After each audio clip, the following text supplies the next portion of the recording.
Olá Vasco, olá Gonçalo. Obrigada por aceitarem fazer a entrevista para a Mind Matters Magazine. Eu gostava que começassem por partilhar um pouco cada um do vosso percurso, quem são, como é que chegaram até aqui. São dois nomes de referência no Mindfulness em Portugal, e gostava de ouvir um pouco como é que chegaram aqui, qual é o vosso percurso de vida. Podes começar. Ok. Tu andas cá há mais anos. Então, pois, eu com 51 ando cá há 27 anos nesta coisa do Mindfulness. E há 27 anos atrás o Mindfulness, para nos depararmos com o Mindfulness, era essencialmente num mosteiro budista. Foi o meu caso. Aliás, por acaso não foi. Foi primeiro uma aula de yoga com um professor de yoga que era budista e interessou-me não o yoga, porque eu era bastante perro, mas o professor tinha qualquer coisa. E essa foi a porta de entrada, ele dizer, olha, porquê que não te sentas e notas a respiração?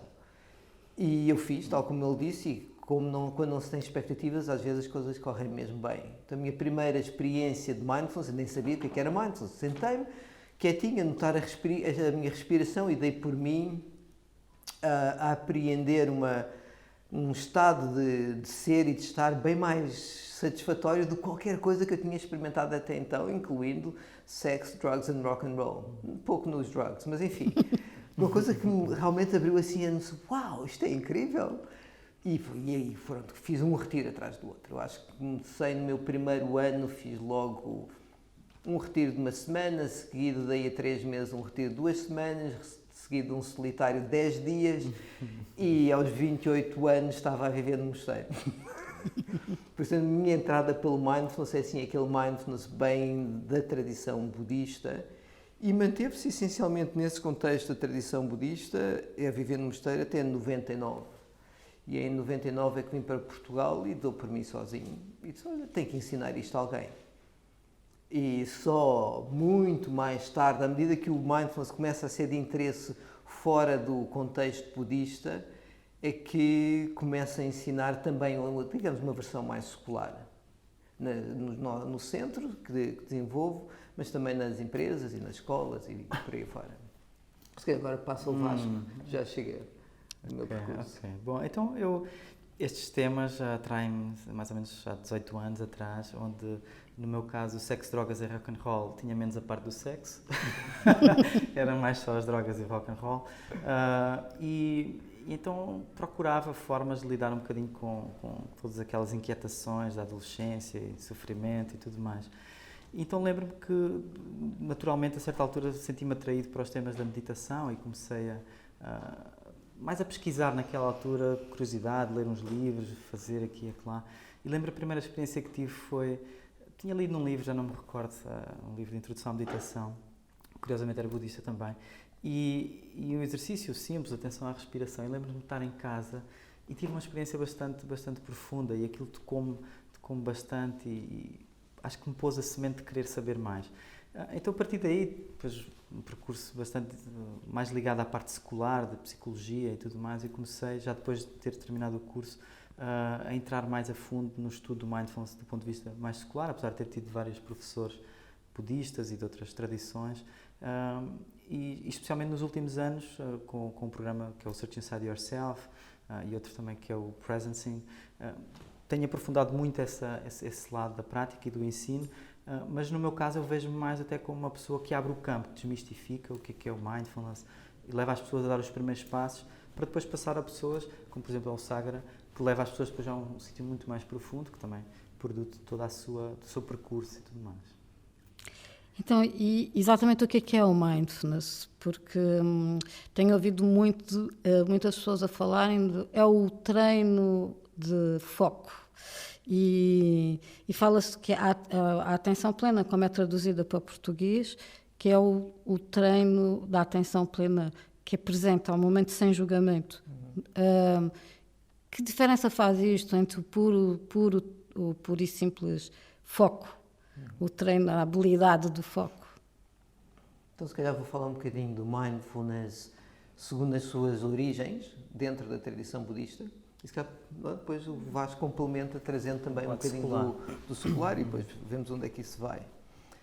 Então, mindfulness, exatamente, mindfulness no seu contexto original faz parte do treino da mente com um propósito que é levar o ser humano a aclarar tão bem a sua situação existencial a ponto de deixar de passar por esta vida a promover sofrimento para si e para os outros. Então, mindfulness surge como uma metodologia para resolver a questão do sofrimento humano na tradição budista. E centra-se num treino de atenção que tem uma dimensão ética da qual é inseparável. O que é que eu quero dizer com isto? É que o ser humano começa a compreender a causalidade dos seus estados mentais e as suas consequências benéficas ou não benéficas. Então, alguém que treina mindfulness é uma pessoa que começa a treinar-se a observar a sua experiência com tal disposição que não distorce a própria observação, porque se a pessoa observa a sua experiência cheia de julgamento e exigência, vai ver-se a si próprio cheio de julgamento e exigência. Então o treino envolve um limpar do condicionamento de nos olharmos com o julgamento, mas depois observar se os estados mentais que surgem são estados mentais, vamos dizer, perturbadores, como de angústia, de raiva, de ansiedade, de vingança e por aí fora, ou se os estados mentais que estão a surgir são estados mentais que promovem o desabrochar da consciência humana, como paz, tranquilidade, compaixão, empatia e por aí fora. E o praticante começa a saber escolher como fomentar os que são benéficos e como deixar de perpetuar aqueles que não são benéficos. Então, o mindfulness, na sua concepção original, é um treino da mente que requer o praticante entender a causalidade dos estados mentais que vai gerando ao longo de cada momento da sua vida. E, pois, em particular, para facilitar, tem momentos de treino específico, que é estar sentado, a meditar, numa situação quietinha, que facilita poder levar esse treino de auto-observação, essa metacognição mais profundo. Quando o mindfulness sai do contexto tradicional budista e passa para um mindfulness secular, eu acho que esta transição foi incrivelmente bem feita, porque é complexo aquilo que está a ser transitado, mas talvez a dimensão, não é talvez, eu diria que a dimensão ética não está tão saliente e o mindfulness adquire, eu diria, uma linguagem mais contemporânea. E se calhar aqui o Vasco poderia entrar e complementar. Posso entrar até a dizer como é que o mindfulness agora, pelo menos nos circuitos onde eu tenho estado mais envolvido, ele é apresentado, ou pelo menos a forma como eu o vejo também, é muito visto como antes de mais uma capacidade que todos nós temos e que todos os seres humanos têm. Não é nada de novo, digamos que agora vem, mas todos nós temos essa capacidade de estar presentes, estarmos atentos à nossa experiência, sem julgar e sem basicamente com uma postura de aceitação e trazendo algumas qualidades como a autocompaixão e tudo mais para a nossa experiência, e que pode ser treinada, através de, concretamente, da meditação, não só da meditação, e vendo aqui meditação apenas como treino mental. Eu concordo com aquilo que ele está a dizer da questão da ética. Eu acho que a ética, essa vertente ética do ponto de vista, que está muito explícito do ponto de vista budista, no mindfulness secular não está tanto.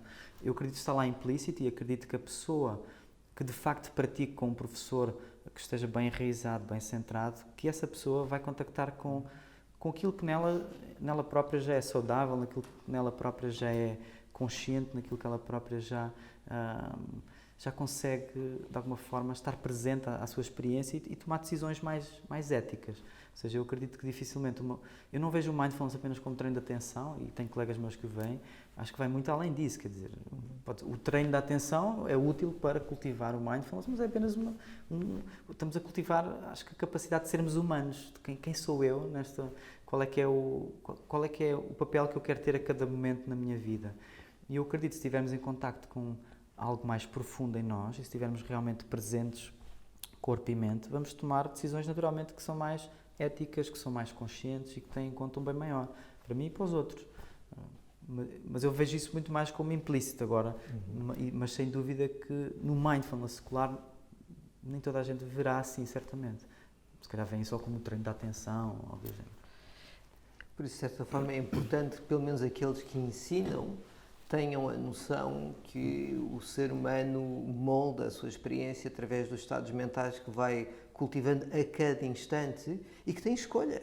E que há estados mentais que vale a pena fomentar e há outros que menos. Há uns que promovem felicidade e outros que promovem confusão. Se pelo menos aquele que está a ensinar tiver a noção disso E felizmente no mindfulness está lá implícito. A pessoa não vai estar a cultivar estados mentais de inveja, por exemplo, e que todos nós sabemos intuitivamente que não vai trazer qualquer felicidade a pessoa estar a cultivar esse tipo de estados. Por isso está implícito no secular e se calhar seria importante que pelo menos quem ensina tenha noção da dimensão ética do mindfulness.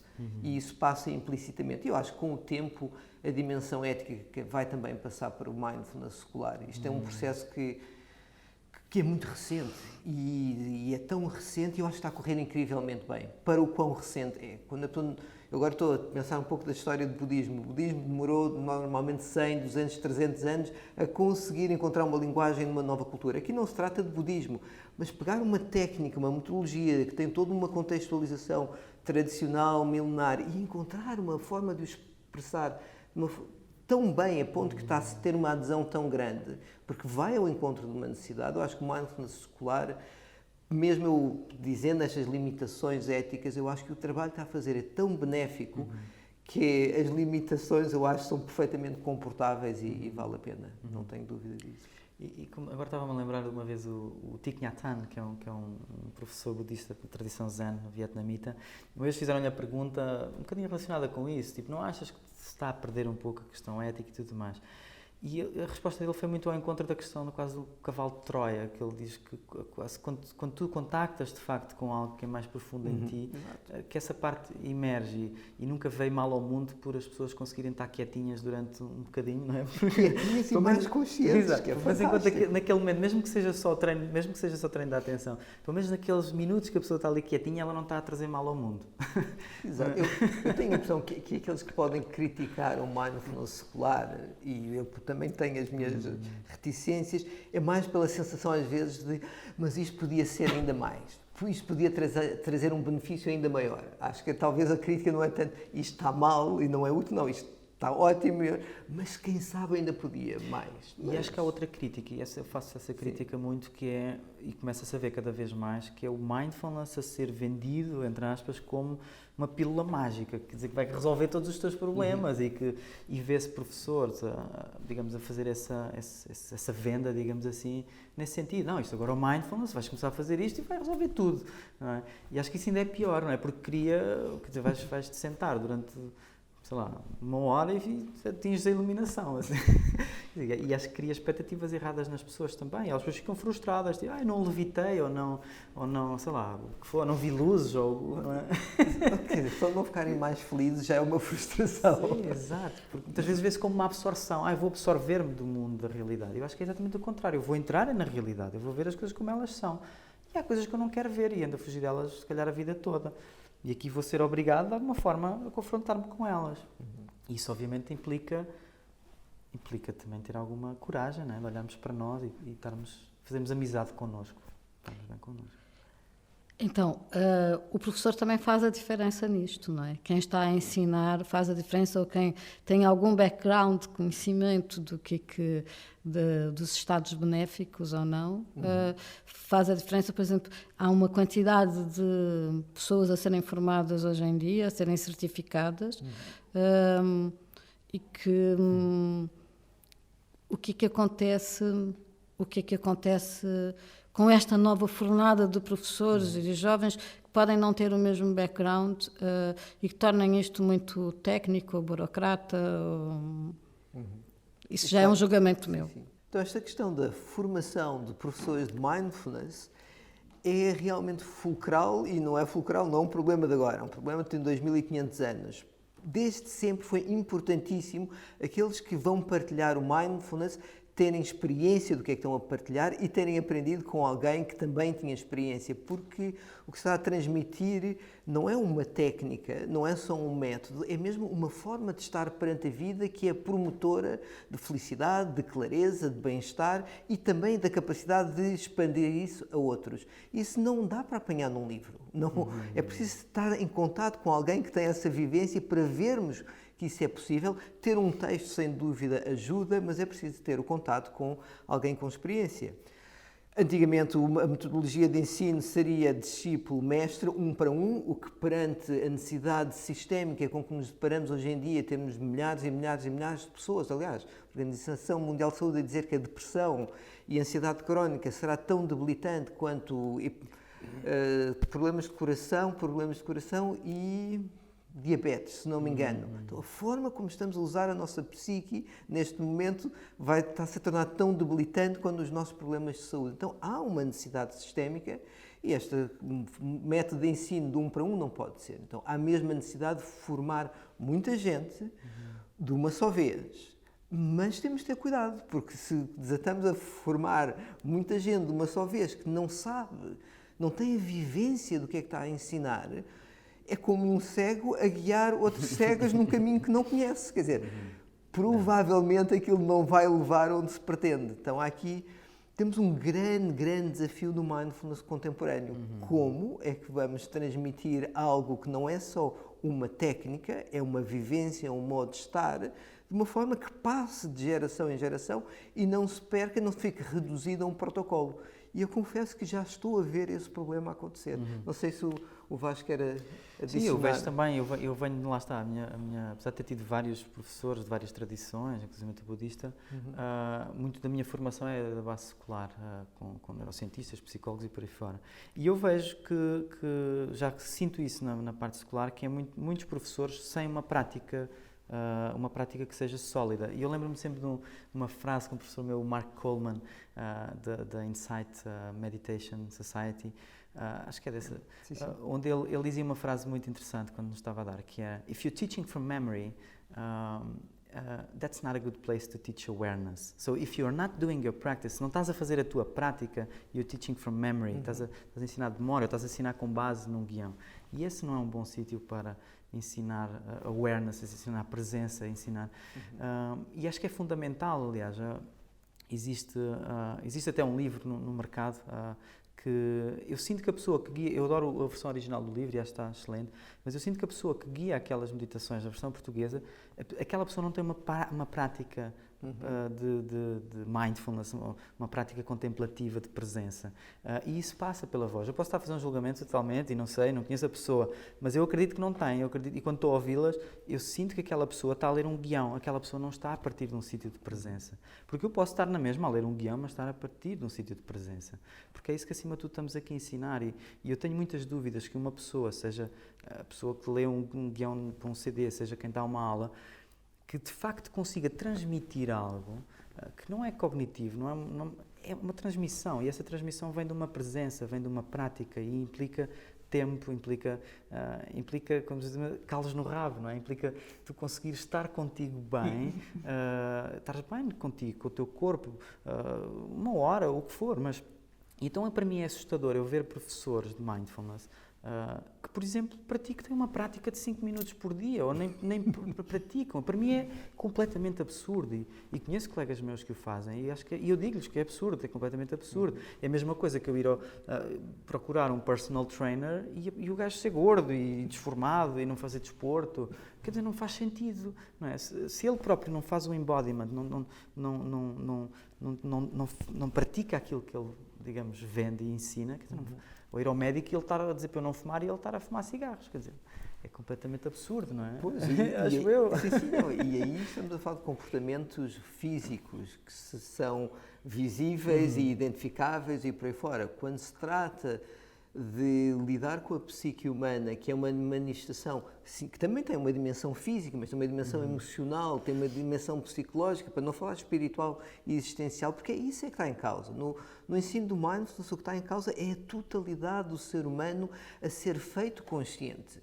Ora, é preciso que aquele que está a ensinar tenha alguma afinidade com, pelo menos, não digo a sua totalidade, mas uma boa parte de si, para também no ensino, nessa interação com aquele que está a aprender, possa acolher o outro. Porque o treino do mindfulness, para mim, o que eu noto no processo de ensinar, é mostrar às pessoas que elas podem ser o seu melhor amigo, que não precisam fugir de toda e qualquer experiência, que há uma beleza que emerge da própria dificuldade. Ora, eu preciso ter habitado as minhas dificuldades para poder dizer e manifestar no outro. Repara, há qualquer coisa de belo na vida até quando é difícil. Há um poema lindo que é Loveliness is Everywhere, do David White, e tu vai reconhecendo que há uma satisfação de estar vivo que tem a ver com abraçar a vida e não segmentá-la só no bocadinho que eu gosto, no meu carro, na minha roupa, na marca. Não, porque não chega. O ser humano tem um lado que é agradável e tem um lado que é difícil. E precisamos hoje em dia de ter uma forma de estar na vida que nos permita abraçar o todo. E mindfulness eu acho que pode ir ao encontro dessa necessidade que é inerente ao ser humano. Mas aquele que ensina precisa ter percorrido uma parte desse caminho. Não pode falar a partir do mapa. Eu não posso falar sobre um país onde nunca fui a partir do mapa. Sim. E depois ser um guia à distância. Isto não pode infelizmente, isso vê-se muito, não é? E mesmo que ele diga as palavras certas, viras à esquerda e depois à direita, o outro consegue sentir, este gajo nunca esteve lá.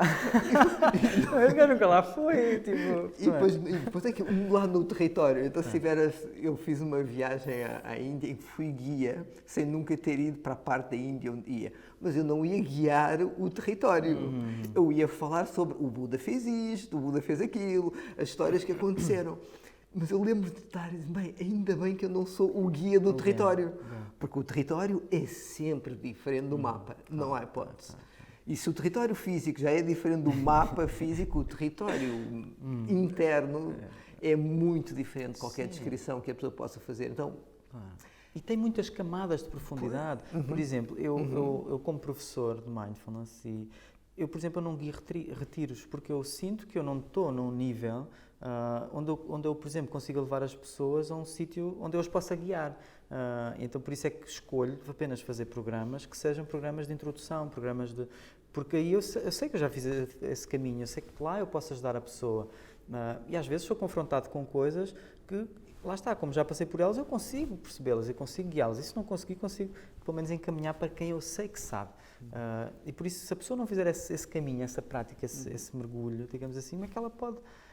Quer dizer, cursos, por exemplo, para professores de mindfulness no fim de semana.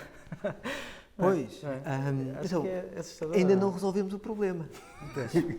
Ainda não resolvemos o problema. Então, como é que se lida com uma necessidade sistémica, epidémica mesmo, porque temos realmente muitos seres humanos a viverem muito aquém do que poderiam, em termos da sua satisfação, não só satisfação em termos de felicidade, mas mesmo de propósito. E como é que isto pode ser transmitido em larga escala? Eu confesso que não tenho assim uma boa resposta e os programas, eu já fiz 3 programas até hoje. Fiz o Mindfulness da Breathworks, que é um programa inglês, fiz o Mindfulness do MBSR em Bangor e o Mindfulness do Mindfulness Based Cognitive Therapy também em Bangor.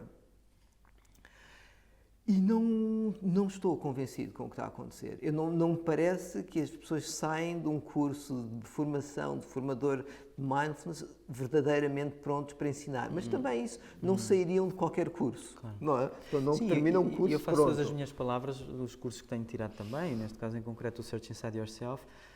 É um programa de um ano e tudo mais, mas eu sinto, lá está, no final, eu diria que grande parte das pessoas não estavam preparadas para começar a ensinar logo, apesar de terem feito um ano, apesar de para se acederem ao curso terem que ter um percurso já feito, ou seja, não é qualquer um que vai fazer o curso. Agora, depois também entra o tema, a certa altura a pessoa tem que começar a ensinar, não é? Isso faz parte também, não é? Da sua aprendizagem, então, como dúvida. Criar condições para que as pessoas possam começar a ensinar num sítio seguro, protegido, que possam errar sem que esse erro possa fazer mal às pessoas que elas estão a ensinar, não é? Esse é um desafio e eu também não tenho a resposta, mas não sei muito bem qual é a resposta. O modelo que eu ando a fantasiar, embora acho que ainda não existe, eu gostaria de ver programas de formação de formadores mais profundos do que os atuais, que são curtinhos e com... O que é preciso para entrar num curso desses é ter uma prática pessoal, ter feito um retiro e uma prática pessoal de um ano. E a maior parte das pessoas... E eu vivenciei isso, é que não têm prática de um ano, não andam a praticar coisa nenhuma, fizeram um retiro, enfim. Às vezes nenhum retiro fizeram. Os requisitos mínimos são pouco fiáveis. Mas pronto, requisitos que realmente ajudam a pessoa, quando vai receber a informação, ser formador, ela está pronta para receber essa informação. E eu acho que é preciso depois criar uma rede para que aquele que é um novo professor possa fazer parte de uma rede de relações com pessoas mais experientes. E aí entra talvez um modelo de discípulo-professor, não na sala de aula, que podemos estar 30, mas quando eu vou dar o curso, se calhar o meu curso, eu vou acompanhar alguém que já tem experiência. O meu primeiro curso a ensinar, se calhar nem sou eu a ensinar, mas eu estou presente a todos os passos de ensinar um curso. E vou, na relação com alguém, ganhando experiência e depois, claro, vou sozinho. Eu tenho a impressão que podemos... Tem que se trabalhar mesmo. A formação, isto é sério demais para estar a ser feito como está a ser feito, que isto é uma oportunidade de negócio brutal. E é o que me parece que está acontecendo neste momento. A formação de professores de Mindfulness é um negócio tão apetitoso que a problemática ética e os problemas que se está a criar por não sermos mais rigorosos, eu acho que vamos pagar caro a longo prazo. Porque estamos a deitar fora uma excelente ferramenta que, se não for cuidada, depois ela deixa de ser útil. É o que me parece, não sei o que é que dizer. E acho que não só mesmo, agora acrescentando até, não só a questão da formação, mas até a pós-formação. Aquela questão que tu estavas a falar, um bocado de supervisão, mas até uma chamada intervisão entre pares. Pessoas que, por exemplo, eu, por exemplo, ainda há pouco tempo fui dar um Search Inside Yourself e convidei um colega nosso, o Luís, para ir, para que ele depois no final também me ajudasse a perceber os meus pontos cegos, porque há coisas que eu se calhar estou a ensinar e que podia ensinar de forma melhor, ou algo do género, então é bom também, e agora, por exemplo, vamos estar aqui e no final dá-me o feedback, e se for preciso dá-me nas orelhas, e diz o que é que correu bem, o que é que correu mal, porque isso ajuda, porque muitas vezes as pessoas depois, quando começam a ensinar, ficam mais isoladas e é difícil e perceber, porque todos nós temos pontos cegos. Então, quais é que são os meus? Se eu não tiver alguém que conheça o tema e que me esteja a ver de fora e que me consiga dar essa perspectiva, é difícil. E aquilo que eu sinto é que neste tema não há muito, porque para já não há muitos professores, agora começa a haver, né? Mas não há uma prática muito comum, como por exemplo, sei lá, em psicologia muitas vezes há supervisões e as pessoas apoiam-se umas às outras e tudo mais, mas em muitos casos isso não acontece. A pessoa vai para o mercado de trabalho, seja quem diz no Mindfulness, seja o que for, e estou a chamar de mercado de trabalho, e depois está por ela, e depois vai-se safando, e depois às vezes há erros que ela vai fazendo e pensa que está a fazer bem porque nunca ninguém... Porque as pessoas que estão na sala à partida são pessoas que sabem menos do que ela, não é? E ela pode estar a fazer uma coisa que não é tão certa e que se tiver alguém que lhe possa também dizer, dar outra perspectiva e tudo mais, olha, aqui se calhar podes ir mais fundo se fizeres desta forma... Acho que é útil, não é? Sim, e acho que isso não está montado. Eu, por exemplo, mesmo até nos cursos, eu não sei como é que é no MBSR, mas, por exemplo, nos cursos como, por exemplo, o Search Inside Yourself, a pessoa certifica-se e tudo mais, mas depois não há um follow-up, não há uma recomendação do género, tu, para te manteres professor, tens que fazer, sei lá, um retiro por ano e tens que dar X horas. E eu acho que devia haver. Acho que, aliás, faz-me confusão é não haver, não é? A pessoa ter um mínimo dos mínimos para se manter, digamos, nesta área, digamos assim. E que garanta a qualidade de quem está a ensinar. Agora, há aqui também uma coisa que me parece, da conversa que eu tive a ouvir, que é que cada um de vocês parte de uma dúvida existencial e vão à procura de se entenderem e saberem quem são e o que é que estão a fazer no mundo. E hoje Mindfulness como sinónimo de negócio, parece-me que quem vai tirar um curso é porque vai ganhar dinheiro. Onde a intenção original está na eu vou sobreviver desta forma. Não tem mal nenhum a pessoa querer abraçar uma profissão e sobreviver desta forma. Mas qual é o curso que me dar mais dinheiro, onde eu tenho mais saída? E será que de onde se parte também não faz toda a diferença para ser um bom professor? Eu acho que faz toda a diferença. Eu acho que essa pergunta... Mas é o que faz a diferença, não sei. Acho que... Eu diria que sim. Aliás, nós tivemos um episódio aqui no centro, uma jovem perguntou mesmo, então eu posso fazer cursos aqui no centro? E com isto posso depois dar cursos? Eu disse, não, isto não é um curso de formação. E ela disse, mas eu quero ganhar dinheiro com Mindfulness. Então, ela, pelo menos foi completamente...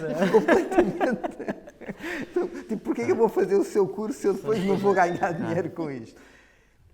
E E tudo bem, a pessoa começa a ficar com motivações, por vezes, não aquelas que seriam as mais benéficas, mas pelo menos se a formação tiver uma dimensão clara dos seus propósitos, ela vai limpar as suas motivações menos benéficas e, claro, ganhar a vida é importante e é ótimo que várias pessoas possam ganhar uma boa vida sendo úteis, prestando um serviço que é essencial na nossa sociedade. Mas esse serviço tem que ser mesmo bem prestado, porque senão é uma enorme desilusão. Porque a promessa E pode trazer é estrago, altíssima. e pode trazer E estrago. pode trazer estragos. Pode trazer estragos. Podemos depois abordar esse tema dos estragos também. Ou seja, daqui dá para se partir um pouco para a parte do mindfulness nas empresas. Qual é a intenção primeira do empregador ou da empresa quando promove um curso de mindfulness aos seus funcionários, aos seus colaboradores? Ele está à espera do quê? Eu acho que sim, agora invertemos. Olha, eu acho que depende muito do empregador, depende muito da pessoa que está a contratar. Eu tenho várias experiências, com pessoas que elas próprias, seja do recursos humanos, seja o CEO, seja quem for, ela tem uma experiência, ela tem uma prática, e ela sabe o que está a contratar, digamos assim. E normalmente quando vem desse ponto, vem com uma intenção de trazer algo que seja bom para as pessoas, que seja... Aliás, eu muitas vezes digo aos meus clientes que, olha, avisos, no final do programa pode haver pessoas que saem da empresa. E eu só trabalho com clientes que estejam à vontade com isso, que me digam, ok, porque eu quero que as pessoas estejam bem. E se elas acharem que estão melhor fora da empresa, tudo bem. Eu quero que elas estejam felizes, digamos assim, ou que tenham bem-estar. Agora, também já apanhei clientes que muitas vezes ou vêm porque agora o mindfulness é moda, e se os outros estão a fazer, eu também quero fazer, ou porque leem artigos a dizer o mindfulness vai ser a pílula da produtividade e eles vão poder estar mais concentrados, menos stress e trabalham mais. Quer dizer, isto vem muitas vezes com esses enviesamentos. Então, para mim é muito importante perceber a intenção da pessoa, o que é que ela quer. E acredita que são mais as vezes que eu rejeito clientes do que aquelas que eu aceito. Porque quando eu sinto que o cliente o que ele quer, ainda há pouco tempo houve um que me ligou e disse, tenho as pessoas estão todas queimadas, isto não vai melhorar, isto vai estar sempre cada vez pior e eu quero que as pessoas não queimem e querem que elas trabalhem mais. E eu disse, então quer dizer, você tem a panela ao lume, não é? Você tem a panela ao lume e você quer que eu vá lá pôr uns cubinhos de gelo que é para a coisa não ferver, mas o lume está sempre a arder e você ainda está a dizer que vai pôr mais lume. Então eu não sou a pessoa certa. E acho que faz parte, pelo menos acredito nisso, posso estar completamente errado, ser naif, o que for, mas eu acho que é a responsabilidade do professor também de fazer perceber qual é a intenção daquela pessoa e perceber se de facto eu tenho algo que pode ir ao encontro daquela pessoa e que está alinhado, lá está, com uma dimensão ética. Porquê é que eu estou a fazer isto, não é? Ou se pelo contrário eu vou alimentar o monstro. Eu vou lá, que é para os gajos trabalharem mais e tudo mais, e depois para o empregador ainda poder dizer, mas nós até somos muito bons, nós até damos curso de mindfulness às pessoas, para elas estarem bem. Não é? Então eu acho que é preciso ter esse discernimento. Agora, se toda a gente o tem, isso já não sei, isso já não é... mas para mim é importante perceber qual é a intenção deste cliente, o que é que ele quer, é só pôr cubos de gelo ou ele quer de facto estar preocupado com as pessoas e quer-lhes trazer maior bem-estar, maior qualidade de vida. E escolho trabalhar apenas com esses. Eu diria que a minha experiência mais satisfatória como facilitador de mindfulness não foi um curso, foi um pedido de SOS de um diretor de uma empresa, uma multinacional, cujo CEO tinha mudado há pouco tempo e o novo CEO estava a gerar, num sistema que antes estava estável e a funcionar muito bem, o novo estava a gerar níveis de stress e de confusão com qual aquelas equipas nunca não tinham. Há muitos anos não deparavam com aquela situação. E ele liga-me e diz, olha, se você podia, faz sessões SOS. Temos a equipa toda, está tudo com um stress e um sentido de assoberbamento, seria ótimo. Eu sei que não estamos era tipo para amanhã, não foi? Se não podia vir fazer 1 horinha ou 2. E eu disse, olha, vamos experimentar, ver o que é que dá. E o que é que eu gostei? Eu gostei porque do lado dele, a preocupação dele era principalmente os seus colaboradores. E o que ele queria é que eles adquirissem, mas enquanto equipa, ele estava presente, como é que nós vamos lidar com esta situação Não é só em termos de produtividade, mas enquanto seres humanos, como é que nós nos mantemos como uma equipa? Claro que a produtividade é importante, mas neste momento a minha prioridade é os seres humanos que aqui estão. A sanidade. A sanidade da equipa. A sanidade enquanto seres humanos, porque se isso não está a acontecer, depois qual produtividade? Não dá para exatamente pôr o lume mais alto quando já está no limite. E tivemos uma sessão de 1h30, 2, que foi essencialmente eles, expostos a um contexto que não controlam, reconhecer o que é que de facto eles tinham escolha, que era como é que eu estou a responder a uma situação estressante, porque stress faz parte da vida. E aí eu acho que o mindfulness pode ser muito importante. E se a pessoa que me contrata entender que eu vou lá, não, eu entendo a dimensão da produtividade, é fundamental para uma empresa, mas se o contexto da empresa é tal que põe em causa a sanidade de quem lá trabalha, isto é impossível depois essas mesmas pessoas que estão com stress no limite das suas capacidades emocionais e psicológicas virem a serem produtivas. E se me contratar não é para eles terem mais produtividade, mas para que estas pessoas consigam responder de forma mais inteligente à vida que está a acontecer. E isso vai envolver provavelmente mudar a empresa. Porque quando as pessoas mudam, a empresa muda. Agora, se a pessoa que me contrata não quer manter o status quo como está, quer aumentar a produtividade e a equação do ser humano não é levada em conta, mas isto é só porque quem está a dirigir a empresa tem falta de visão e realmente seria difícil, seria, como diz, contraproducente levar o mindfulness para um contexto deste. Eu já podia pôr o CEO em causa. Exatamente. Eu lembro-me de um professor que tive, o Mark Lesser. Ele é da tradição Zen. Ele foi durante muitos anos o CEO e um dos fundadores do Search Inside Yourself, do Instituto.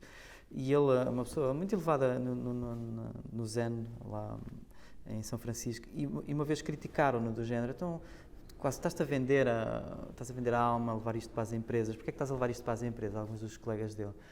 E a resposta dele foi interessante, eu vou onde há sofrimento.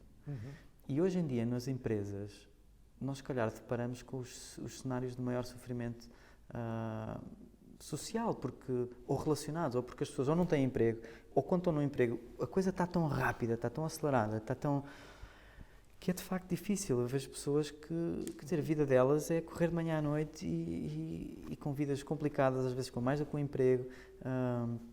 Então, se nós conseguirmos trazer um pouco de sanidade, um pouco de ferramentas para as pessoas lidarem com esse sofrimento lá, elas, se calhar, vão começar a transformar as organizações. Eu acho que sim. E sendo as organizações um dos principais motores de transformação social, eu acho que se nós não formos às organizações e trazer essa mudança, essa consciência, essa sanidade de volta para a coisa vai ser cada vez pior. Passamos 40% da nossa vida adulta a trabalhar. Se o contexto onde passamos 40% da nossa vida destrói-nos a vários níveis, porque não é emocional, é psicológico, é físico, sim. Isso é ganhar a vida, mas perdê-la. No propósito, ao longo de tentar ganhar a vida, a pessoa vai se destruindo. E não é isto que um empregador, em última instância, quer, porque o empregador... O nosso modelo económico já não é industrial, então não vai para uma fábrica. O que determina a produtividade hoje em dia não é a qualidade da máquina, é a qualidade da pessoa que está a operar as máquinas. Numa economia de informação, o ser humano que atende a essa informação é o pilar da produtividade. Ora, como a atenção é exatamente o recurso através do qual nós adquirimos informação, depois temos seres humanos o sistema de atenção está todo esfalfado porque não tem continuidade de atenção nenhuma. Emocionalmente estão feitos num 8, estão em stress. E quando nós estamos em stress não nos apercebemos com clareza das coisas. Nós estamos em um sistema de luta e fuga que foi desenhado exatamente para não pensar, não ponderar, não ter sistema. A sensibilidade ética está diminuída. Então, é mesmo que o sistema tem que mudar, porque o sistema económico depende hoje em dia da atenção. O ser humano aprender a gerir a sua atenção, a forma como está presente à vida, é fundamental para o seu sucesso pessoal, para o sucesso da empresa e da economia em geral, eu diria.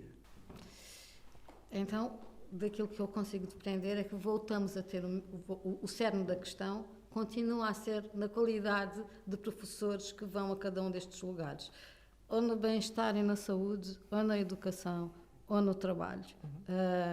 E isso pode fazer aquilo que se chama a revolução mindfulness e toda a diferença e a transformação.